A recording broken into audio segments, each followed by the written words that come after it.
My mission is simple, to make you money. I'm here to level the playing field for all investors. There's always a bull market somewhere, and I promise to help you find it. Mad Money starts now. Hey, I'm Cramer. Welcome to Mad Money. Welcome to Cramer. I'm doing my friends. I'm just trying to make a little money. My job, not just to entertain you, but to put days like today in context because they are nutty. So call me 1-800-743-CBC. Tweet me at Jim Cramer. The bond market is really screwing things up here. Bonds are wrecking the narrative, driving the people out of everything that works when the Fed cuts rates. And they're going right back into tech. That's the opposite of what, if you're a true bull, you want to see. So even though the Dow only dipped 155 points, this would be advanced 0.16%. But, of course, the NASDAQ jumping to a record close, gaining 0.78%. The market's getting narrow again. It's getting uninclusive, meaning it's not healthy because the winners are more narrow and concentrated, mainly in tech and not much else. See, if the bond market doesn't start behaving, or at least calming down, if longer-term interest rates don't stop going up, we're going to start losing the groups that have led us higher for months now and go back to our bad old ways with just a couple of magnificent ones. In some ways, you know what, this was predictable. When we got wind that the Fed was going to bless us with that 50 basis point double rate cut, people went nuts. They're trying to buy bonds. They were betting that they would have a rapid, remember, we're going to have a rapid series of rate cuts this month, but the Fed would push down bond yields. It seemed a totally legit thing, right? I mean, the economy is slowing. That's been the pattern historically. Inflation was receding, so history is supposedly repeating itself. But then after that darn double cut on September 18th, we saw something that hasn't happened since 1995. We saw long rates go higher, not lower. It was a total buzzkill, and we're beginning to feel it with earnings now. Today, D.R. Horton, they make affordable homes. It absolutely imploded. The company reported a very big shortfall, even though Horton's a great operator, largely because mortgage rates are a lot higher than we'd expected. You know what? We got the same kind of action from a charitable trust name. This was painful. Stanley Black & Decker, the tool company. Anything remotely related to these companies saw their stocks just get obliterated today. The House of Pain. Now, housing is only 10% of the economy, but as I always say, when it comes to the S&P 500, housing punches above its weight. It has tentacles in banking, thanks to all those mortgages and home equity loans we expect to be made. It has fingerprints in retail because you go to the store to rehabilitate and to renovate. It has its paws in electronics, including computers, because you might be inclined to deck out a home office when you move. Oh, there's so much to housing. Plus, we don't know when these long rates will stop climbing. Now, I think that the rates are still low as it is, but the velocity is crazy. We have two presidential candidates that want to spend more than we take in. One, I'm talking about taking in not much revenue besides unless it's from tariffs, which would be terrible for trade. We got bond auction after bond auction, seemingly endless supply of all vintages of treasuries. All you ever is, hey, we had another auction. Yeah, I used to be an auctioneer. Let me tell you, we don't want this many auctions. So what happens to the rest of the stock market when the bonds keep getting crushed like this? Well, first we go back to the stocks of companies that have very little exposure to interest rates, namely tech. We got this unbelievable set of numbers last night from some outfit you haven't heard of, but I studied pretty closely for the last 30 years, called Cadence Design Systems, an incredibly good semiconductor design software company. Goes arm in arm with NVIDIA. It sent the whole groups flying. Can it stay up here? Well, it's mighty hard because not every tech company is going to be as rosy as Cadence. For instance, AMD. AMD reported a strong set of results this evening, partially fueled by demand for their AI chips, the only ones that come close to NVIDIA's. However, they also gave you some not-so-hot guidance for the current quarter because they're worried about supply constraints. The demand for these chips is off the charts, but they may not be able to make enough of them because there's only so much high-end semiconductor capacity worldwide. Now, to me, silly little me, that seemed like a high-quality problem.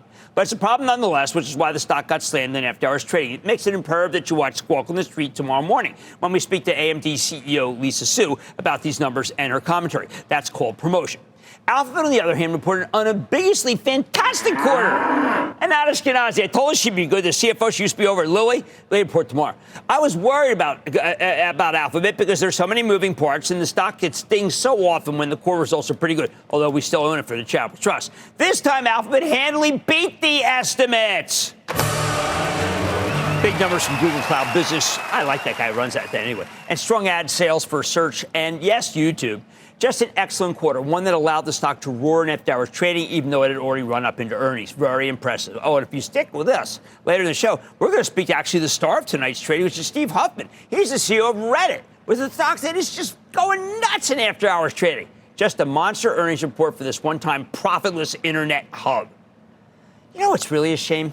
This session should have been just terrific. Terrific, because far away from housing and bonds and tech, we witnessed a miracle of capitalism when Goldman Sachs priced 112.5 million shares of Boeing at $143. That's a more than 5% discount to where it closed the night before, raising $16.1 billion. It was the largest follow-on deal since the federal government dumped its AIG stake back in 2012. Sold to you.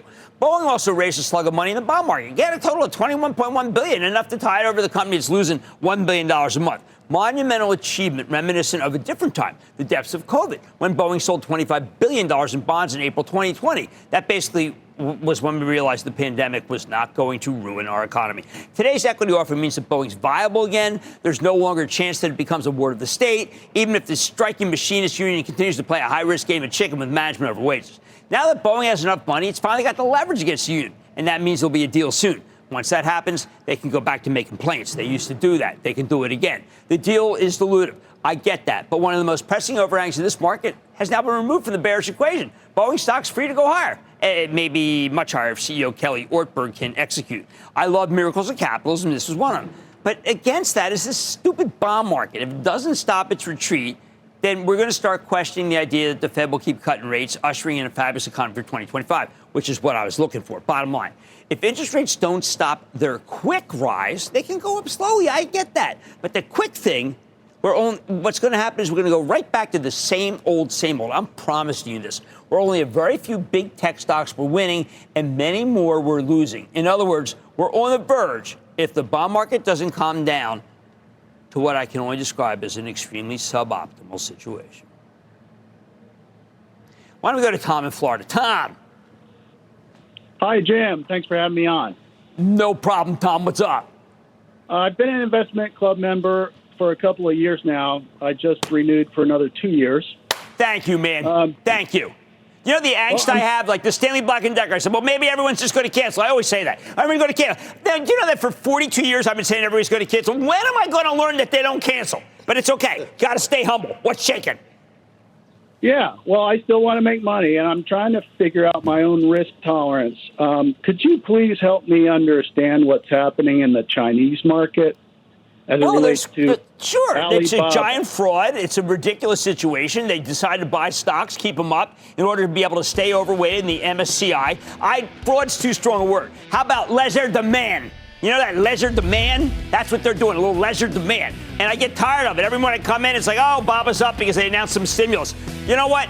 They ought to just announce a new economy. And I would start it with a new CEO of China. That's right, a new guy. All right, if rates don't behave, we are going to begin to lose the groups that make this a broad rally, and I like a broad rally. So you know what? We're cruising for a suboptimal situation. Make money tonight. What's ahead for Pfizer amid a potential shakeup by activist investor Starboard? You're not going to want to miss this interview because it is going to be, if you care about business news, it's the right place to be. How about that? Then, is shaky foundation eroding the housing sector? Like I just said, I'll reveal what recent earnings reports are signaling in the current rate environment. And Reddit climbed to a 52-week high today after the report, as I mentioned. The social stocks top brass joins me fresh from earnings, and I know you won't believe me, but my cappuccino today was decaf. Stay with Cramer.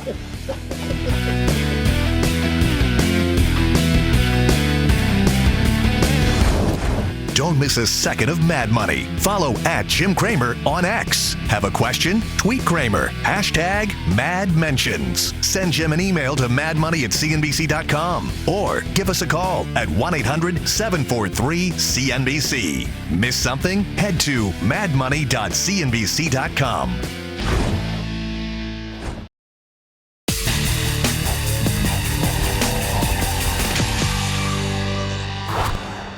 Let's talk Pfizer. Earlier this month, we learned that Starboard Value, big-name activist firm, built $1 billion stake in Pfizer, pushing for a turnaround. I'm actually a fan of Pfizer. I like the takeover spree, including their expensive acquisition of Seagen last year, because it won't be expensive if things pay off. But Starboard's been calling this strategy into question. So have others. Now, today, Pfizer reported a large top and bottom line beat. The strength here largely driven by Paxlovid, but it doesn't matter. I mean, look, it's driven by something. They did it. And whether it's COVID treatment, I don't care. They made the money. Wall Street's much more concerned about the non-COVID core business, which is why the stock got dinged. Is that enough to push back against the activists? Let's take a close look with Dr. Albert Bourla, the chairman and CEO of Pfizer, shed some light on the situation. Dr. Bourla, welcome back to Mad Money. Hello. Very nice to be with you. Good to see you, Albert. Now, you beat the numbers. Some people were critical of it, saying, well, look, he made it all with Paxlovid. What do you say about the idea of what the mosaic is that gave you the beat or not? I would like to say that it's not truth what they're saying that it is Paxlovid. Paxlovid is one of the drivers, but that was a beat across the board. We beat the COVID business and we beat the non-COVID business, where we had a phenomenal growth of 14%. Also, more importantly, we beat most of the new product launches. I will mention them to you. Of course, Comirnaty and Paxlovid, but we beat Prevnar 20, we beat the RSV vaccine, we beat Nurtec, that I know is very high in your heart. We beat the two new JAK inhibitors, which is Litfulo and Cibinco. And we beat in oncology the Erexfio, which is our new introduction to multiple myeloma. So, and of course, we beat EPS by 70%. So I think it was a bit across the board, and people should focus on that. Well, I think that what's happened is that it may be kind of like at cross purposes. You see things that you like. I see things that I like because I like CGen. If this is the beginning, there's so much more in the pipe. Maybe you should tell people, give us a little bit of a snapshot of what could be coming down the pipe, because CGen's still early in the acquisition. CGen had, first of all, 4 marketed products. Those 4 marketed products are doing better collectively than what the Street thought will do when we made the acquisition and what we thought will do when we made the acquisition. But a lot of the value of CGen comes to the pipeline, as you said. I will mention just the 3 of ADCs that we are putting in phase 3 are already or about to start phase 3 that can become mega blockbusters. One, it is a PD-L1 ADC. This is the same concept with the immunotherapy, just you send it with an ADC. The other one, it is the SV, which is an ADC against lung cancer. Those 2 can be mega blockbusters if they are technically successful. We are also bringing another one in phase 3, which is about urothelial cancer, which can follow the extended success that we have. So I think it is extremely positive what we see in CGen. And if I had to speak about phase 2 and phase 1 studies, I mean, we need the whole your whole broadcast time. Well, we got other things to talk about. But GLP-1 oral, you seem somewhat inclined to believe we could see something very good to happen here with Pfizer.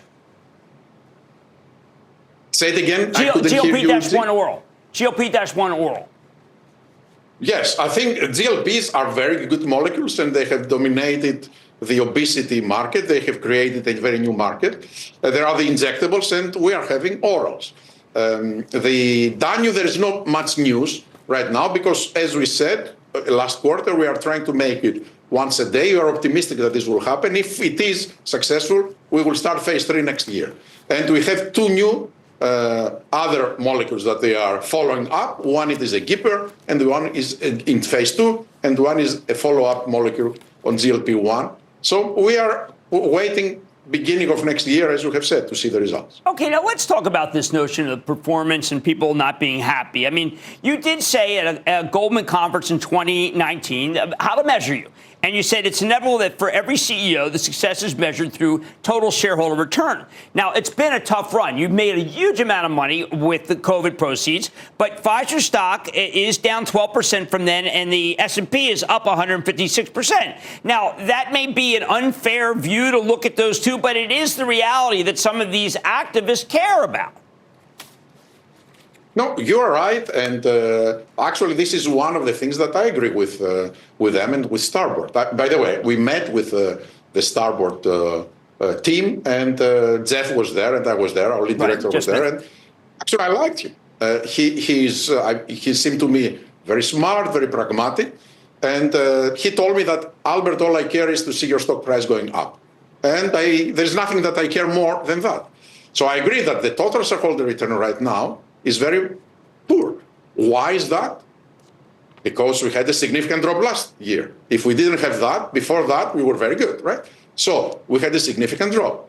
The thing is that we need to do things to recover. And we have changed a lot of things in Pfizer so that we can recover.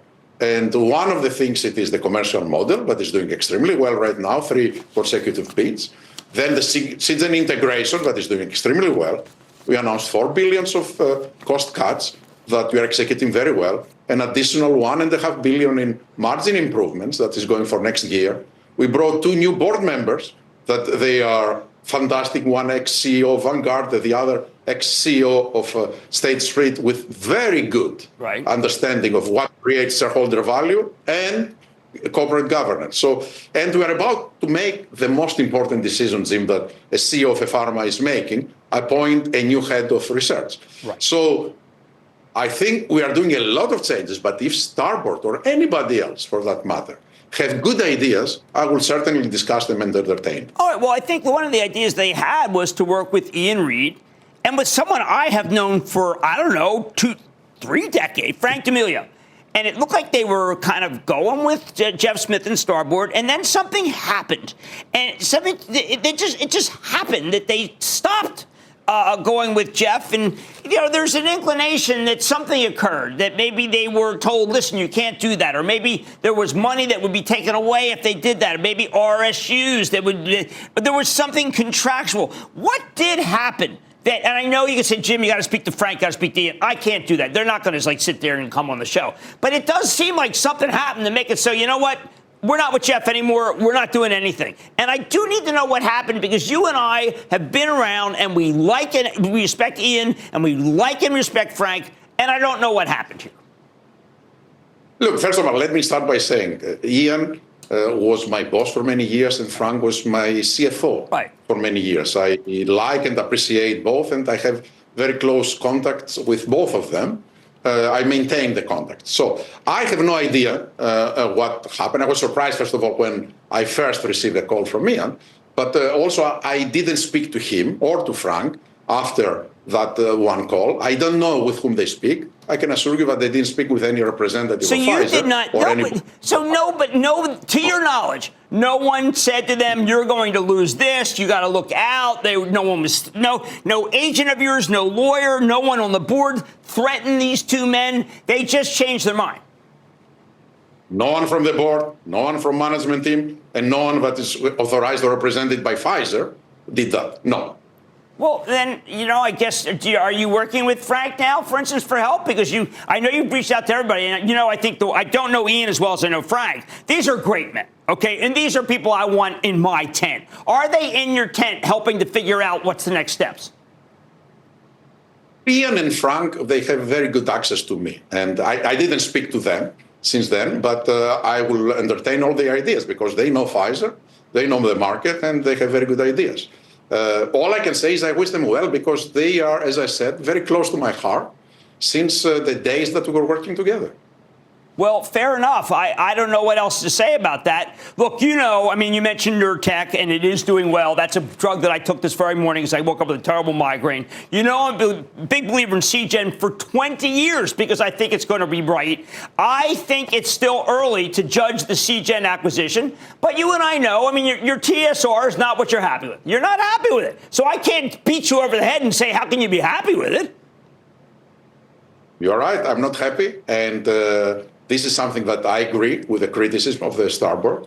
I didn't agree necessarily with their assessment that the Seagen or Biohaven acquisitions per se, which is the Nurtec, were not the good ones. And I think you agree with me for everything that you have said.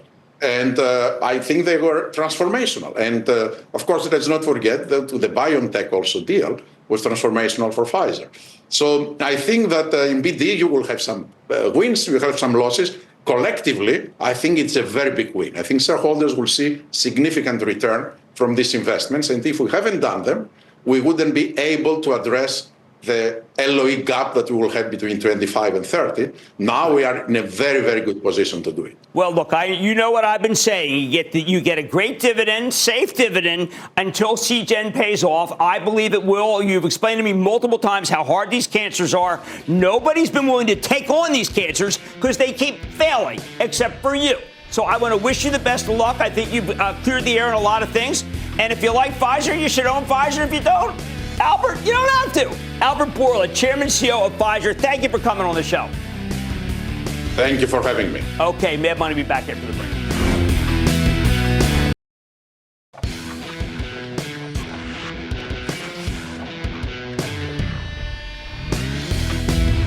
As I said at the top, normally when the Fed starts cutting, the home builders catch fire because we figured that's going to lead to lower mortgage rates. This time, though, well, let me just say, the moment we got that 50 basis point rate cut, the bond market started moving in the opposite direction. That's a shocking move. Longer-term interest rates have been rising ever since. Rising. It's not supposed to happen. The benchmark 10-year Treasury yield bottomed at 3.6% the day before the Fed's rate cut. It's now nearly up to 4.3%. That means higher mortgage rates. Bad news for anyone who bought the home builders, betting that mortgages were about to get a lot cheaper. And, of course, very bad if you were trying to get a mortgage to buy a home. Right? Too expensive per month. The home builders peaked about a week and a half ago, and when you look at the major housing ETFs, they're now down nearly 10% from those highs. Even the best operators in this group have been slammed. So, is the market getting ahead of itself here, writing off the home builders at the point in the business cycle where they usually become big winners? Or are there legitimate reasons to be afraid? This is something that if you watch my video today at 10:20, if you're a member of the club, you know I am taking this one real personal. This morning, we got reports from D.R. Horton, the nation's largest home builder, along with two key housing suppliers, Masco, which makes all sorts of branded home improvement building products, and Stanley Black & Decker, the iconic toolmaker that we own for the Travel Trust. Unfortunately, as I mentioned earlier, each of them painted a picture that was mixed at best, suggesting that people are right to be worried about housing. I didn't want to be right, but I'm sensing we got to be worried. Why don't we start with the purest reader in the housing market? That's D.R. Horton. This excellent operator, which builds predominantly starter homes, if you can call $400,000 a home a starter home, reported a clear top and bottom line miss with weaker than expected revenues, 5% revenue shrinkage, and earnings down 12% year over year. Ouch. But as bad as the headline numbers were, it was the forward-looking metrics that really hurt.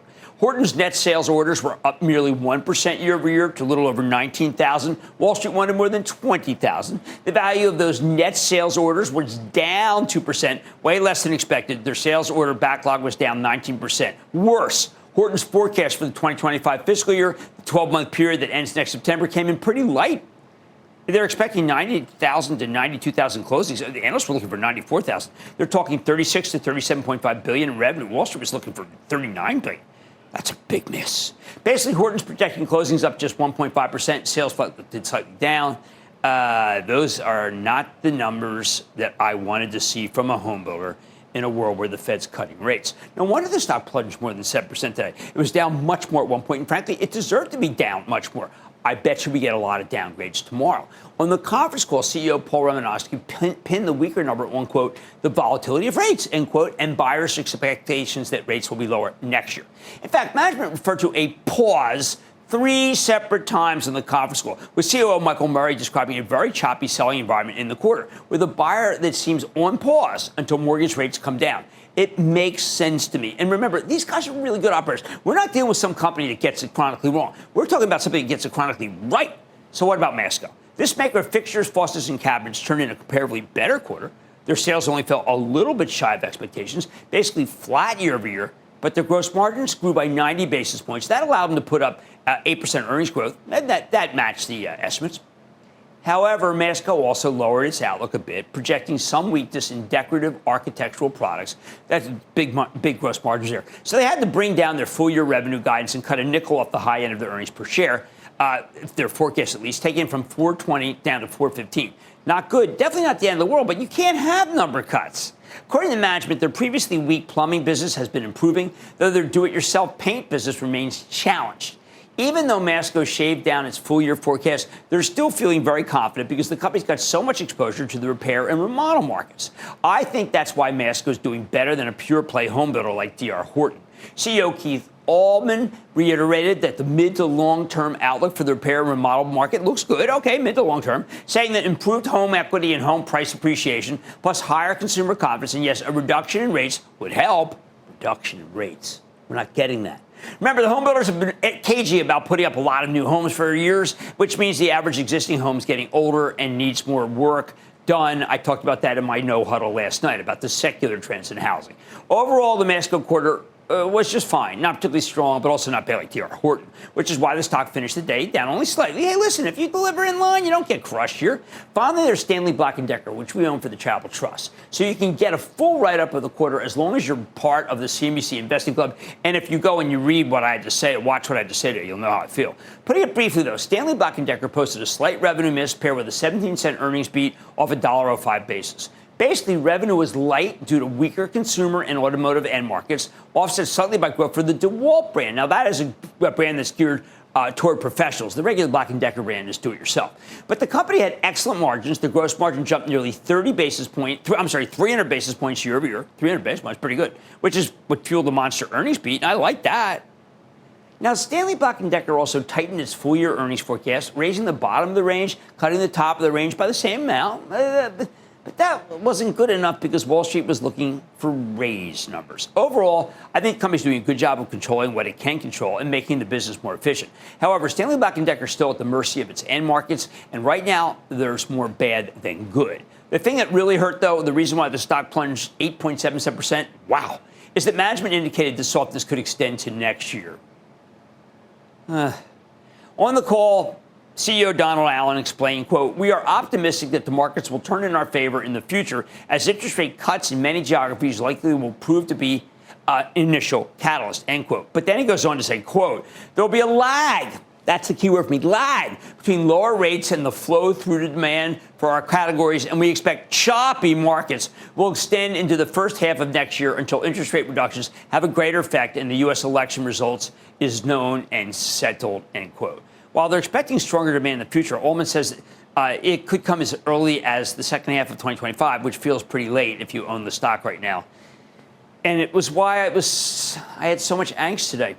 But as I said this morning on Squawk on the Street, when Stanley Black & Decker was down 13%, I think the decline here is an overreaction. While the stock recovered from its lows, closing down $9, that still feels like too much. Can't say I'm very happy about this one. In fact, I'm furious about it. But I'm not ready to give up on it either, not with that great yield, not with that great brand or set of brands, and not when the Fed's still poised to cut rates. This just happens to be that lag right now where we just don't have rates impacting bond market enough. Here's the bottom line. So far, the ugly action in the bond market has overwhelmed the Fed's double rate cut, at least when it comes to housing. Companies like D.R. Horton, Masco, and Stanley Black & Decker all need lower rates to do better. It's plain and simple.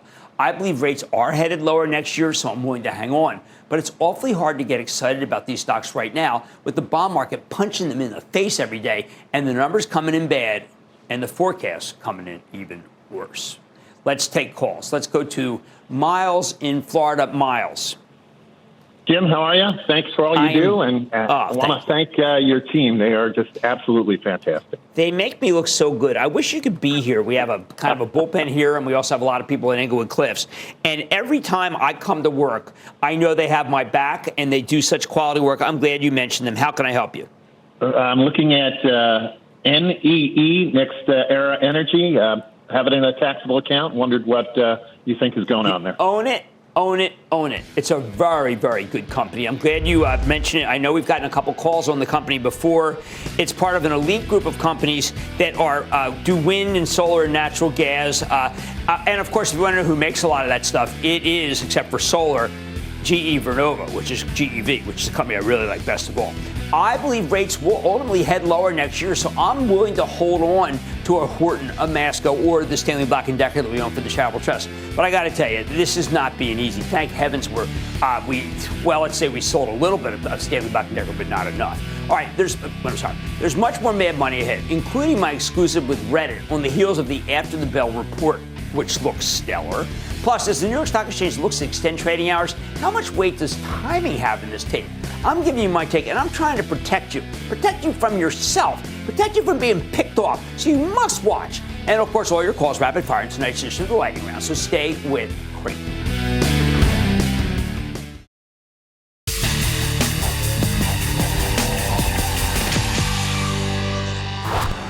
right, listen up. I've been a huge fan of Reddit, the online message board platform, ever since it came public back in March, and the stock has been a gigantic winner. Just a terrific, underappreciated digital advertising story that keeps blowing away expectations. And when Reddit reported third quarter results tonight, they did it again. The company posted an astonishing set of numbers. 68% revenue growth, much better than expected, along with a surprise profit. Even better, management gave staggeringly positive guidance for the current quarter. This company never fails to impress. So let's check in with Steve Huffman, a.k.a. Spez, the co-founder, president, and CEO of Reddit, to get a better sense of the quarter. Mr. Huffman, welcome back to Mad Money, and congratulations for some amazing set of numbers. How are you able to pull it off? Thanks, Jim. Glad to be here. I remember our very first conversation, private conversation before we went public. You said to me, "Oh, great, another unprofitable tech company." And so we took your words to heart. We've been working very hard at it. And I said we'd show you this business is different. Well, and what we've been able to do over the last couple of quarters is grow revenue substantially faster than costs by building on one side a great product, making happy customers. On the other side, being disciplined about where we spend money and hire. And I think the results we're really proud of at this point. I've got to tell you that the advertising revenue number is staggering. You must have a huge number of satisfied advertisers. And I get the sense that maybe the only place that some of these people can reach, the advertisers can reach the targeted market, is through Reddit. So that's exactly right. So 30 to 60% of our users are not on other social media platforms. And so Reddit has a unique audience. And then we also have communities and places for people to gather around pretty much every topic imaginable, which means every company's customers are probably on Reddit somewhere. And so Reddit is a place that advertisers need to be. Well, I do want to thank you for mentioning, I was a little rude and I apologize. But what I think is really amazing that what you've done, and people need to go to, say, to Ask Reddit, or go to Stop Drinking, or go to Melanomies, like my daughter did, and realize this is not a faux community. You've got minders who really care and are passionate. You have people who start their day with Reddit, end their day with Reddit, and this is not one of those sites where you look at someone and say, what are you doing on the internet? This is real and committed people who are learning. So Reddit is people. And I think what we've seen from having front row seats to this for 19 years now is that when you're free to be yourself and talk about what you really care about, you named a couple of great examples. I think Ask Reddit is this place where people will tell stories they've likely never told before. Stop Drinking is a community that's near and dear to my heart. There's platforms for whatever you're into, whatever you're going through, whether it's silly or profound or intimate or vulnerable, it's on Reddit. And we see that when people are free to be themselves, they're actually incredibly kind and helpful and generous and funny. And I think that's one of the really special things that Reddit reveals. When I looked at the breakdown of where you're getting your users, I think that they can be free to be people and tell the truth and get excited all over the map. And it looks like that international could be gigantic for you. That's exactly right. So today we're about 50% of our users are in the United States and 50% are outside the US. But our peers in the space, they're 80 to 95% outside the US. So over the next decade, we expect the majority of our growth, both on the user side and the revenue, to happen outside the United States. And so I think the opportunity is right there in front of us. I think there's few companies with, I think, as much potential as we have, which is why I think we're very excited about the future, because community is universal and everybody in the world has interests and passions. Now, one number did jump out in terms of being incredibly growing fast, is data licensing update. I know a lot of people feel, well, wait, you've got these big hyperscalers and they're basically scrubbing your data. But in the end, they're all going to have to come around and pay the piper because you've got the best stuff for them to train on.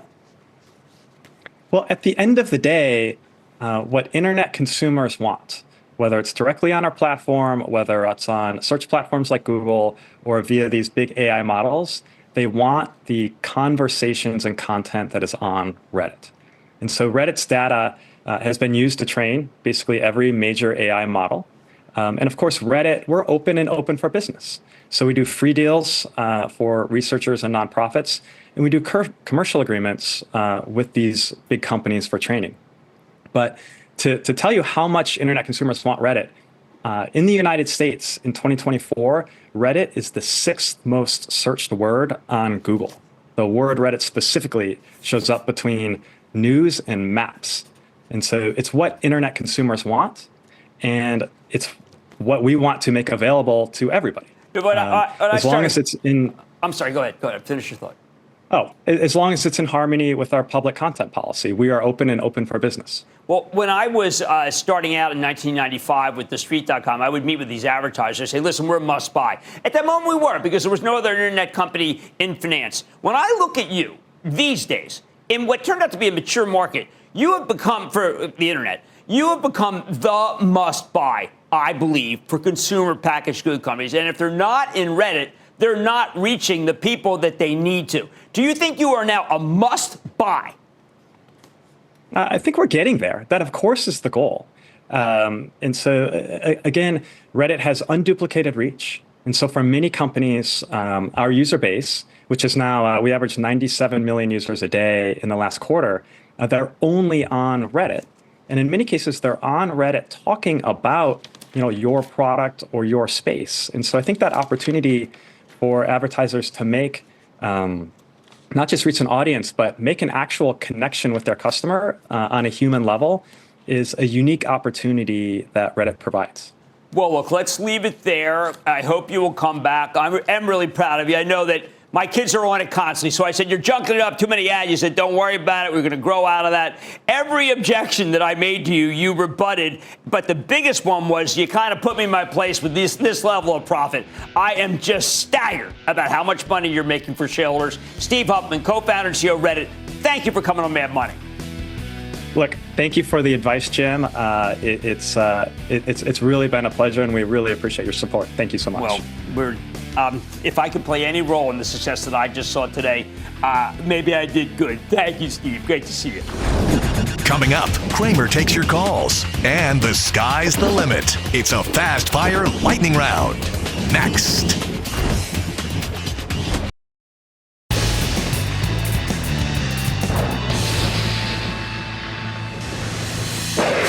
It is time for the lightning round. And then the lightning round is over. Are you ready, Steve? Daddy, time for the lightning round. Go to Tom in Ohio. Tom. Hi, Jim. Tom Sandys, Toledo, Ohio, calling on Aon. I've owned it about... Aon, that's rooftop stuff for the data center. Can we please just go down a little bit deeper? Dover's got half the price earnings multiple. That's a better play. Opening. Andy in Kansas. Andy. Hey, Jim, my stock is ISRG, Intuitive. You should be buying ISRG. It's just stock has been a winner. Every time people sell it, just buy more. How about we go to Dan in Connecticut? Dan. Hi, Jim. Long-time fan, first-time caller. Excellent. Thanks for what you do. Oh, you're welcome. I'm calling about a real estate company I've been in since 2018 with a nice profit. It's yielding 4%, and it reports on Halloween this week. But the analyst community has gotten spooked by this company, and I don't know what to do with my holding in Kimco, K-I-M. Kimco's a great operator. Just own it right through. I'm going to throw in Tiger. I'm going to give the fellow a twofer because I like that Halloween description of the earnings. Let's go to Mandy in Maryland. Mandy, Philadelphia accent. Mandy. Hi, Mr. Cramer. How are you, Mandy? I'm doing well. How are you? All right. I'm having just a super-duper day, frankly. Oh, that's wonderful. That's wonderful. Thank you so much for all you do. Shout out to your staff. I appreciate taking my call. The stock I have in mind is NTNX. Oh, man, that is such a hard story to understand, Mandy. It's enterprise software. Look, if you own it, fine. I've studied that company 9 ways to Sunday, and at the end, I always put it down and say, what the hell do they do? How about Betsy in California? Betsy. Hey, Jim, this is going to be easy. CrowdStrike. Bye.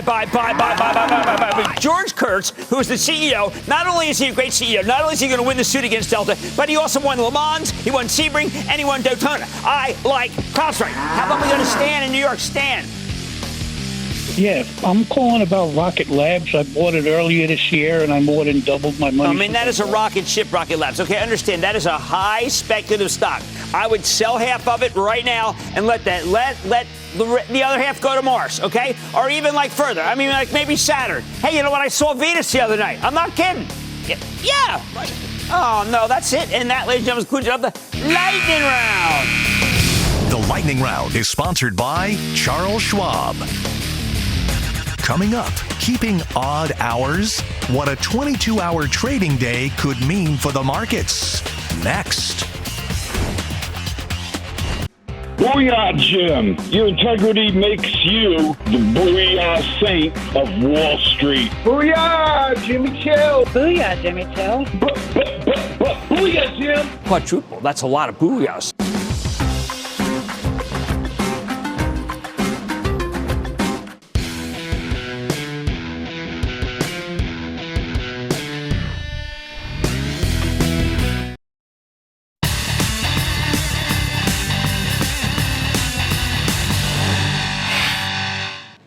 There's a reason why markets have a defined opening and closing. There's a reason why we have these bells.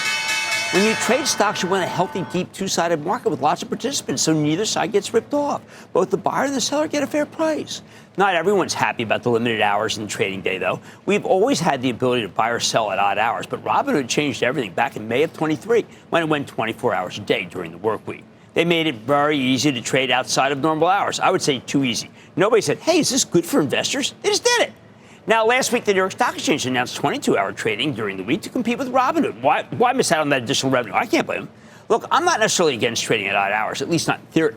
But I'd never do it myself because I do not trust the markets outside of regular trading. Too many mistakes, too many misfires. Take today. This morning, Royal Caribbean reported a fantastic number, just great. I was blown away that the company's still putting up terrific results when so many other travel and leisure places are getting hammered.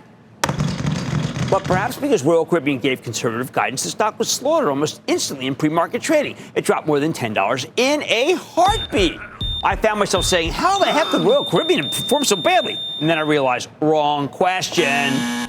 The right one. How could traders be so stupid as to sell Royal Caribbean down 10 without knowing more than just the headlines? Sure enough, the stock opened down only $5, then proceeded to finish the day up more than $6. The people who sold this morning when there was very little price discovery, they were totally fleeced. How about McDonald's? I've been following this company extra closely because of the E. coli outbreak. I think they've done an incredible job handling it. When McDonald's reported this morning at 7 a.m., I liked what I saw. More important, I liked the way they handled the E. coli outbreak. But before hours, oh boy, the traders came in and dumped it down 10. By the end of the day, people came around. In my view, the stock barely got dinged. At one point, it was traded 17 points above the early morning moronic sale. Finally, it's Boeing. I've said over and over again that you should try to get a piece of the Boeing equity offering. I've probably said it 10 times because I thought it would be a terrific price. I've even said you should buy more shares using limit orders on the way up if you need a larger position, which I encourage. Sure enough, it priced better than well, all the way down at $143, down almost $8 from yesterday's close. And what happens? There are sellers all the way up. If they'd waited until the stock market officially opened, rather than dumping their shares in pre-market trading, they could have made a quick $10. Hope I helped you on that one. What can I say? If you just wait for regular trading hours, you're going to get much better, usually more fair prices. Investing indeed is a cavity-emptor business. People have every right to be morons, but the chances of you getting a fair price are best when there are many players, not during off hours when there's not enough volume. So many people are throwing money away because they can't wait a few hours for the open and they don't know what they're doing. In the end, there are reasons why we have trading hours. It's so you can avoid this nonsense that's inevitable when stocks are traded that thinly. That's why, even though you now have the opportunity to trade 24 hours a day, I strongly suggest that you stick to the trading day. Otherwise, you are playing roulette, betting on prices that have nothing to do with the fundamentals and little to do with the truth. I like to say there's always a bull market somewhere, and I promise I'll find it just for you right here on Mad Money. I'm Jim Cramer. See you tomorrow. All opinions expressed by Jim Cramer on this podcast are solely Cramer's opinions and do not reflect the opinions of CNBC, NBC Universal, or their parent company or affiliates, and may have been previously disseminated by Cramer on television, radio, internet, or another medium. You should not treat any opinion expressed by Jim Cramer as a specific inducement to make a particular investment or follow a particular strategy, but only as an expression of his opinion. Cramer's opinions are based upon information he considers reliable, but neither CNBC nor its affiliates and or subsidiaries warrant warrant its completeness or accuracy, and it should not be relied upon as such. To view the full Mad Money disclaimer, please visit cnbc.com/Mad Money disclaimer.